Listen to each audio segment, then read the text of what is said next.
오늘 우리에게 주시는 하나님의 말씀은 잠언 29장 13절에서 16절까지 말씀입니다.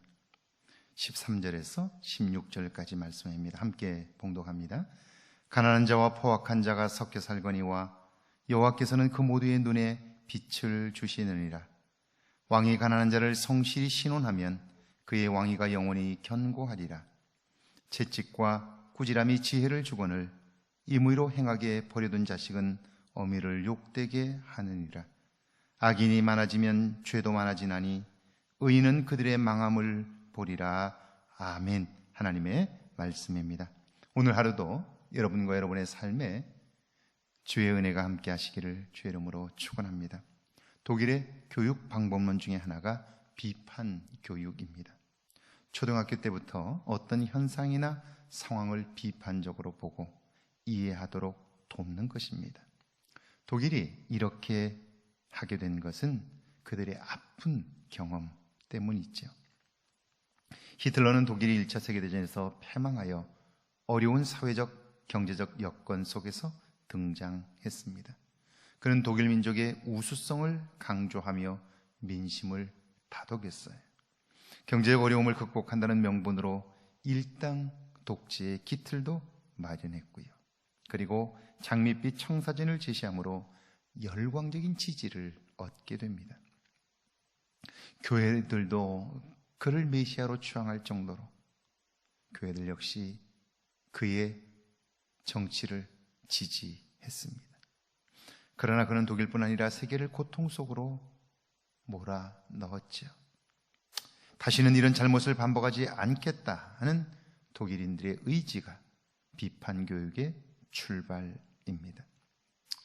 우리는 요즘 코로나19로 인하여 어려움을 겪고 있으면서 동시에 신천지가 어떤 집단인지를 속속들이 보게 되었습니다. 왜 그들은 그곳에서 그런 삶을 살게 되었을까요? 우리가 신앙생활을 하면서 무엇을 믿는지, 왜 믿는지 물어야 합니다. 그리고 기독교가 도대체 무엇을 가르치고 있는지를 알아야 하는 거죠. 그렇지 않으면 그들의 행태에서 드러나는 모략이라는 이름의 거짓말들, 그걸 거리낌 없이 하게 되는데요.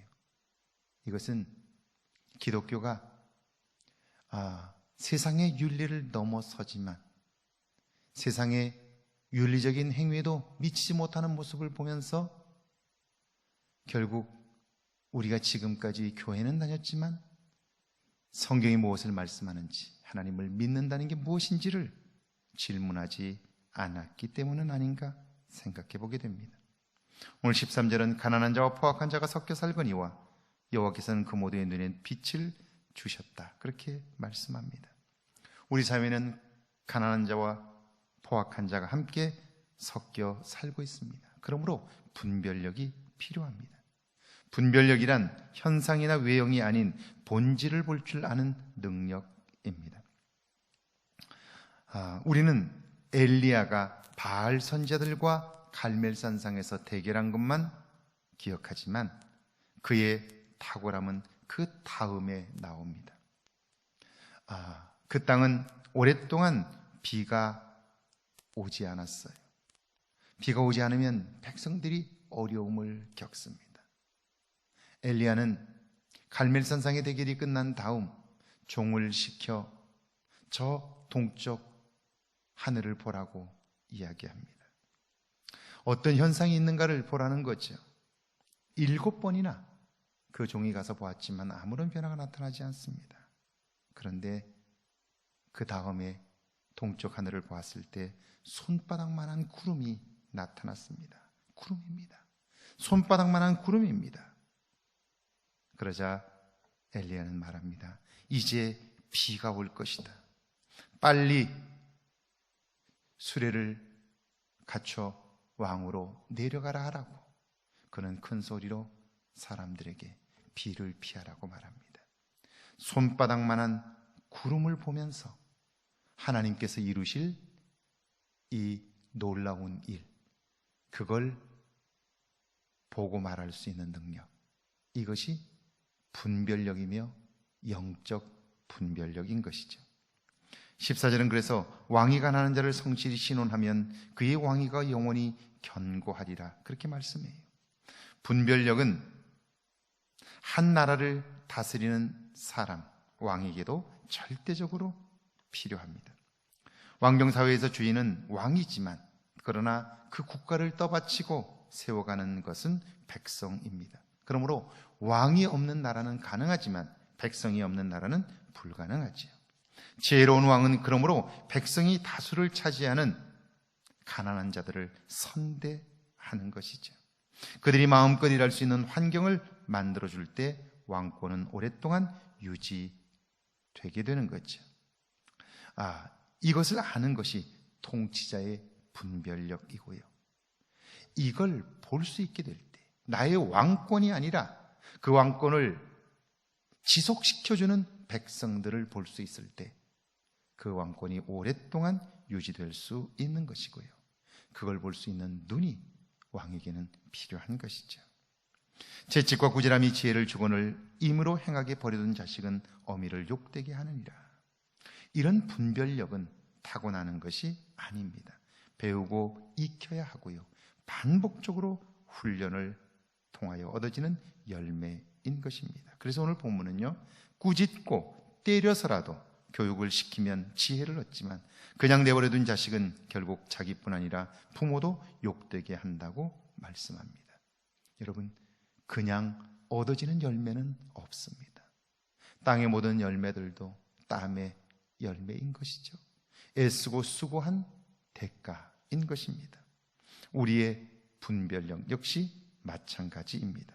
그래서 악인이 많아지면 죄도 많아지나니 의인은 그들의 명함을 보리라.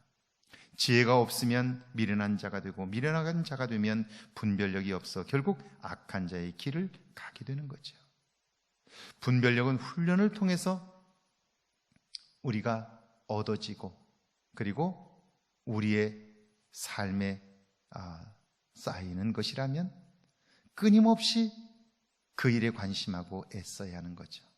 그런데 미련한 사람은 알지도 못하고 그것을 하려고 하지도 않습니다. 이걸 훈련하지 않으면 우리는 잘못된 판단을 할 수밖에 없고 그래서 삶이 무너지는 거예요. 사무엘상 8장에 보면 왕을 요구하는 이스라엘 백성의 장로들과 백성들의 모습이 기록되어 있습니다. 사무엘이 늙어 그의 아들들이 사사가 되었습니다. 그런데 그 아들들은 사무엘의 행위를 따르지 않고 뇌물을 받고 판결을 굽게 하였습니다. 그렇다면 이 일은 사사들의 부정한 일입니다. 그들의 행위가 잘못된 거예요. 그런데 백성의 장로들과 그리고 이스라엘 사람들은 그걸 계기로 하여 왕을 요구합니다. 왕이 없어서 그렇다는 거예요. 이건 왕의 문제가 아니에요. 이걸 빌미로 하여 자기들의 요구, 주장을 관철시키려고 하는 거예요. 그들이 하나님의 사람이라면 이때 하나님이 뭘 원하실까? 하나님, 이 땅이 지금 사사들이 이렇게 타락하여 이런 일들이 있습니다. 어떻게 하면 좋을까요? 라고 물었어야 할 거예요. 그런데 그들은 왕을 요구해요. 그런 그들에게 하나님이 말씀합니다. 저들이 선지자 사사를 버린 것이 아니라 나를 버려 자기들이 왕이 되지 못하게 함이니라. 그들은 알지 못하여 자기들의 주장을 관철하고자 했는데 그 일이 하나님을 버리는 일이고 하나님을 왕좌에서 내어 쫓는 일이 되고 만 거죠. 분별력이 없으면 결국 이렇게 되고 마는 거죠. 사랑하는 여러분, 오늘 하루를 사는 동안 우리는 수많은 사람들을 만날 것이고 수많은 일들을 겪게 될 것입니다. 그때 우리는 분별력을 가지고 우리는 사람들을 만나며 그 문제를 보아야 할 것입니다. 분별력은 우리가 하나님의 마음으로 그 문제를 보고 하나님의 눈으로 사람들을 보고 대하는 거예요. 그때 우리에게 분별력이 생기고요. 그것이 우리 안에 자리 잡게 될 때 우리는 분별력 있는 삶을 살게 되는 거죠. 오늘 하루 여러분에게 이런 은혜와 능력이 있기를 주의 이름으로 축원합니다. 우리 함께 두 가지 제목을 놓고 기도하는데요. 오늘의 삶에서 분별력을 얻도록 훈련하게 하옵소서. 내게 약한 자의 모습이 없는지 돌아보게 해달라고요. 주여 한번 부르고 기도합니다. 주여 하나님 아버지, 은혜와 사랑을 감사합니다. 오늘의 삶에서 분별력을 얻도록 훈련하게 하옵소서. 내 앞에 있는 작고 큰 일들 속에 하나님이 뭘 기뻐하실까를 생각하게 하시고, 무엇이 옳은 것이냐가 아니라 무엇이 좋은 것인가를 생각하는 지혜가 우리 안에 있게 하옵소서. 작고 큰 일들 속에 나의 악한 모습은 없는지를 돌아보게 하시고, 날마다 나를 성찰함으로 매일매일 하나님께 가까이 다가서며 내면을 아름답게 성장시켜 가도록 나를 붙들어 주옵소서.